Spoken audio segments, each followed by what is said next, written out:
Hey, good morning once again. It's Wolf Daddy and the Pussycat right there. And we're getting ready. We're gonna go. It's Thursday. Bowie.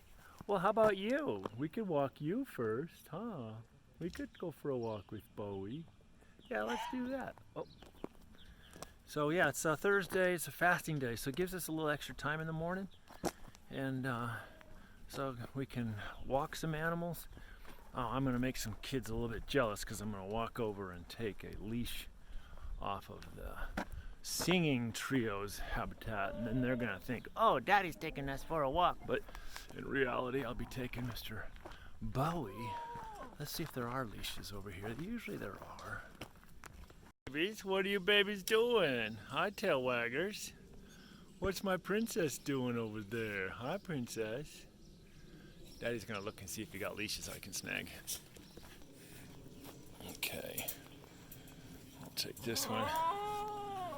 Oh, Bono. Does Bono want to go for a walk? We could take Bono. You got something hanging out of your nose, man.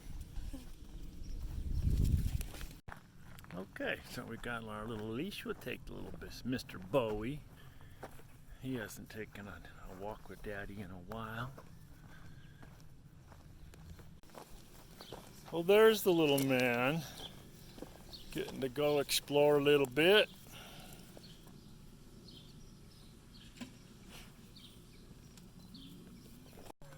We just walked right up on a cat. We didn't even see it. Bowie did. Good morning. Morning, how are you? Good. So, come on, baby. Forget the cat. Come on. Let's walk. Oh, everybody's singing because you're out now. Oh, listen to the crowd.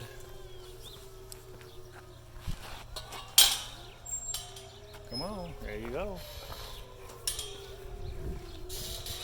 Now look at this. We got a lot of our stuff for the geriatric ward all delivered. Steel doors and concrete.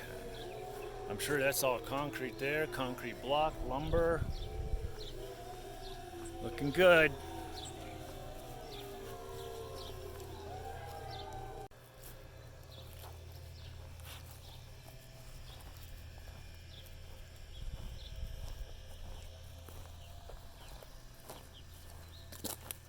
Gotta mark the pea trees. These are pea trees. There you go. Yeah.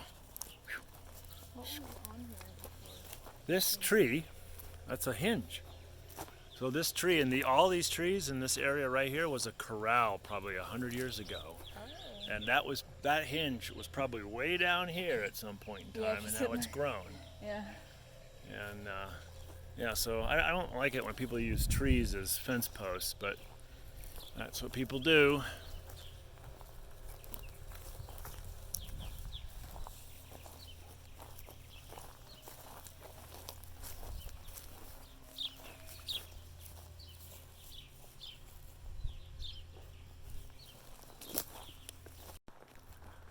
So we're just walking the inside perimeter of the sanctuary, and it's very wooded, very nice and pretty. And for some of our little ones, it's a little bit easier just to keep them inside the compound rather than trying to get them out to the campground. Because these little boogers, boy, they already get off a leash. They are hard to catch. They'll explore faster than you can imagine. But take a look at just what our perimeter looks like. So it's all wooded, essentially. Here's the perimeter fence right here. Oh, and we got some coyotes talking to us. So we're right behind the coyote habitat.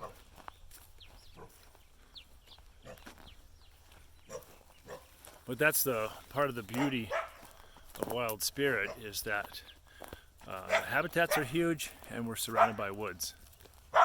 Oh yeah, let's go. Hey Bowie, let's go see this noisy coyote.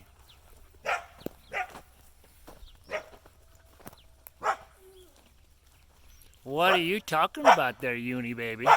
Oh, Uni.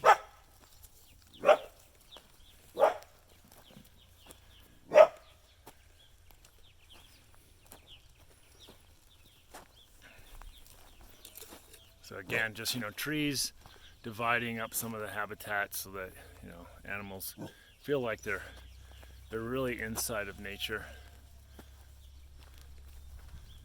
Come on, buddy. Let's walk this way. Come on. Oh.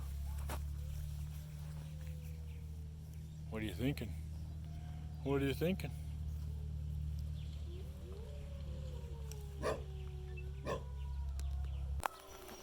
Did you see the bunny? It's right over there. Let's go chase bunnies. Come on, Bowie.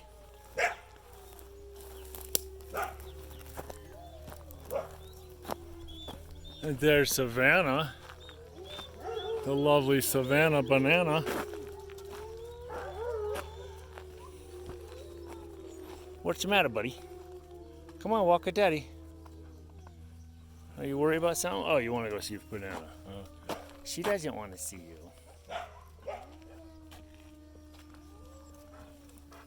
That's Savannah and Sue. Very interested in the singing dog. Come on, buddy. Uh-oh. What's the matter?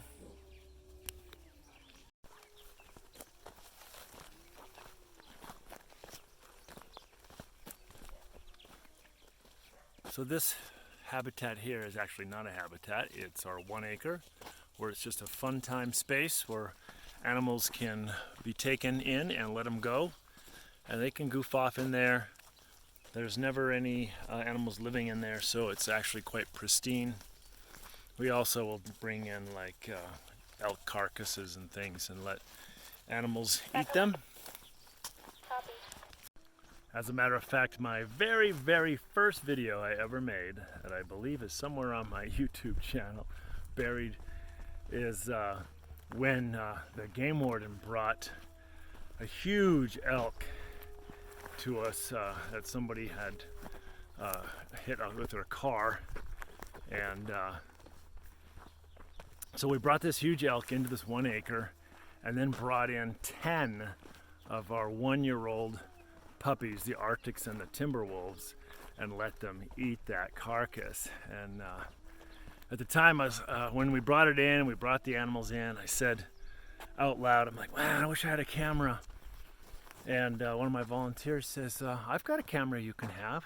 I'm like, what are you talking about? She goes, yeah, my mom just bought me a camera and I don't like it. It's too big. I'm like, okay, if you don't like it. So she brings me this little tiny camera. I'm like, well, this is too big. It's tiny. And as she was leaving the habitat, she goes, oh, by the way, it does video. I'm like, video? Ooh, I'm the crocodile hunter. So I crept in there and got some awesome video. Check it out. The fun part of this video that I'm going to show you right now is Alice, who didn't like Daddy getting too close while she's eating the elk. All the other kids really didn't mind. It was just Alice. Very funny. So check out this, my very first video. I'll show you a couple clips of it here.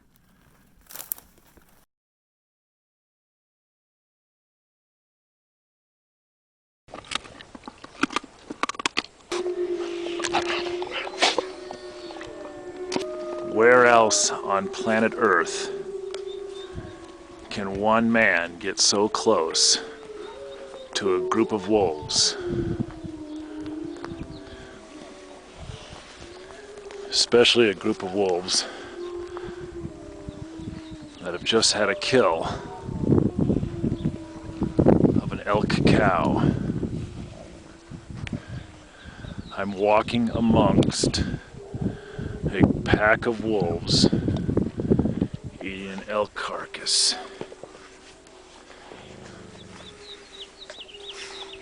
I can hear adult wolves in the background. These are year-old pups. This guy here means business. He's serious about eating. Look at this. Wait, hey. All right. Yeah, you're serious, huh?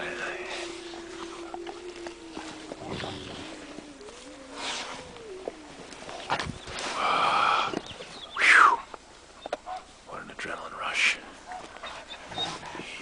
he does not like the intrusion. Oh, steady. Going back in. I gotta keep my footing. Look at that guy. Look at him. Coming back at me. Whoo, got goosebumps.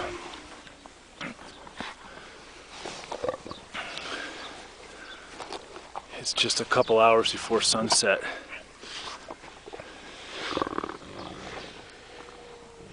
Look at that. Look at that. Yeah. One fella's got his ear bit. So, look at that. Yeah, he means business. He's not happy with it.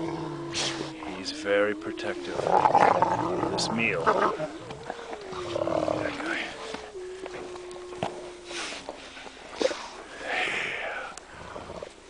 Can you believe this? One man alone in the woods with 10 wolf pups. A year old still. They're probably about 70 to 80 pounds each. That guy there is obviously the aggressor of the bunch. He doesn't want anybody getting in. He really seems to be the only one that doesn't want my presence here. Look at him. Let's get in closer. Look at him. Oh.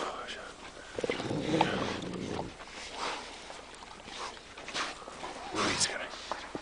There he is. He doesn't grab that camera. Yeah. Check this out. He's thinking about it. He stinks. I pushed the stop button by accident while I was retreating. He's gonna keep at me. He doesn't want me around now. Still walking on the perimeter. Well, there's Mr. Kabbalah. So, also this is our perimeter here. However, this perimeter fence is coming down. And the reason it's coming down is that we've extended our perimeter. If we look past this fence here, look. I think I can get the camera through so you can see. Not really. But we've extended our perimeter about 4 acres. So once we finish that perimeter, this fence will come down. So we'll have about 4 more acres of sanctuary, and then we're going to build 2 really nice habitats in this wooded area here. So let me see if I can just quickly show you the new perimeter out there. I think you can see it through the fence. We are always working, always building, always expanding, always begging for money to help us continue our mission. And it's so very, very important. At least I feel it's very, very important, and I hope you do too, that helping out animals in need all over the country, bringing them here to live out their lives, to live in sanctuary and in safety, and getting the best foods ever, and the best animal care that we can possibly. Oh, what? What is it, Kabbalah? What is it? We'll catch you on the other side of the trees here. Are you barking at me, or are you barking at the Bowie? Huh? Oh, you're barking at... Oh! Do you miss me as your caretaker? What is it? Auto-tune. He sounds like an auto-tune? Yeah. Oh, what's your tail tuck for, sir? Come on. Oh boy, what is it?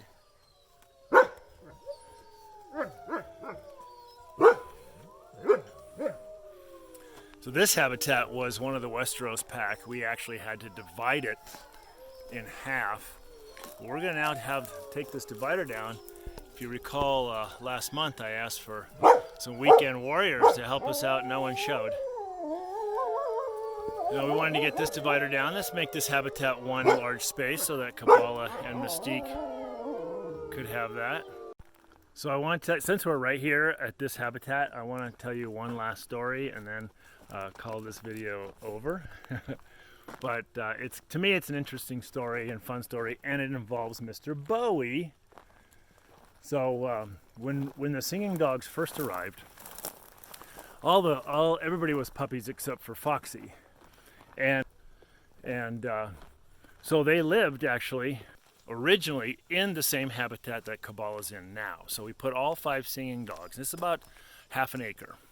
So we put all 5 singing dogs in this space. And one of my good friend's neighbors said, "Hey, Leighton, I would love to meet those new dogs." So I said, "Come on, Ed, let's go inside." So we came inside this habitat, and we leashed up Bono and Bowie. Now, they had never been on a leash before. So let me see if I can describe this. So we have a sub-enclosure over here. So what we did is we brought Bowie and Bono right over here into the sub-enclosure. And when I say sub-enclosure, if you don't know what that means we have a little habitat, little space right here. So we have our first gate, and then inside our second gate, and we have this space we call a sub-enclosure. And that's for bringing animals in. It's easy to leash them up. Plus, it keeps animals secure and keeps us from getting escaped. So we leash up Bono and Bowie right here, and we go for a walk. And we walk this way here. And they had never been on a walk before. And if you've ever walked a dog that's never been on a leash before, it can be a little chaotic. And they do many things. They cling to the ground, they spin around, they grab the leash, they panic, they just panic. And as they're trying to figure it out. So that was the story with Bono and Bowie, panicking, clinging to the ground, spinning around, grabbing the leash. And as we're walking this direction, they began to get pretty darn stressed from the experience of having a leash around them for the very first time. So we got about this far right here with Bowie and Bono. As I turn around, you can see there's the habitat right there. So we got about maybe 70, 80 feet from the habitat to right here before poor Bowie and Bono were so stressed. Come on, baby, walk with Daddy.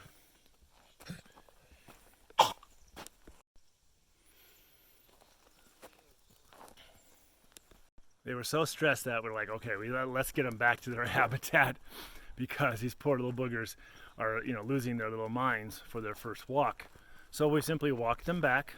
I think I even carried Bono, and we put them back in that sub-enclosure I just showed you. And then took the leashes off, just dropped the leashes in the sub-enclosure, and then Ed and I let the boys in, and we came and we sat down on just a couple of these rocks right here inside the habitat. And then Bowie, this little booger here, his little brain starts working, and he comes over to this corner of the habitat, and he looks this direction and says, and I could see the wheels turning. He's looking in the direction he just was. He's looking back into the habitat at me. He's looking back at where he just was. A little light bulb went on inside his head, and he's like, wait a minute, we were in here, then we were out there, now we're back in here. I liked it out there. So little Bowie, this little booger right here, he goes over to the sub-enclosure. Now the gates are closed, but he goes over to the sub-enclosure and he reaches his little arm through the fence, pulls the leash through the fence, picks up the leash, walks over to me sitting on that rock over there, and drops that leash at my feet. And that was so hilarious that he figured out. He's like, wait a minute, we were in here, then we were out there, I want to go back out there. And ever since that day, even though that first walk was traumatic, this little boy absolutely loves going for walks. And he's been an expert walker on the leash ever since. But for me, that's just a testament to how brilliant these wild dogs are. That tiny little head has this big old brain in it that very quickly figured out, hey, walks are fun, we can leave this space. And so Bowie loves to go for walks. He loves checking out the whole sanctuary. And so that's my little story for today. I wish I had video to actually show you the event itself, but anyway, enjoy the my puppies eating the elk. I hope you have, and have a fabulous day. It's Wolf Daddy signing off, and my little pussycat hanging out behind me, and we'll be talking to you very soon.